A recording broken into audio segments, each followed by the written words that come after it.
4 June ভারতের চিন্নাস্বামী স্টেডিয়ামে রচিত হয় এক কালো অধ্যায়।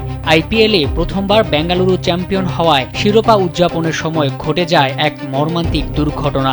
অতিরিক্ত ভিড়ের কারণে পদপিষ্ট হয়ে অন্তত 11 জন নিহত হওয়ার ঘটনা ঘটে। তারপরই এই স্টেডিয়ামে খেলা বন্ধ হয়ে যায়। এই ঘটনার পর আবারও ক্রিকেট ফিরতে যাচ্ছে চিন্নাস্বামী স্টেডিয়ামে, তবে আন্তর্জাতিক কোনো ম্যাচ দিয়ে নয়। কর্ণাটক ক্রিকেট সংস্থার প্রাক মৌসুমে 6টি ম্যাচ অনুষ্ঠিত হবে স্টেডিয়ামটিতে, কিন্তু নিরাপত্তার কথা মাথায় রেখে দর্শকদের প্রবেশাধিকার রাখছে না কর্তৃপক্ষ। খেলাগুলো হবে ফাঁকা গ্যালারিতে।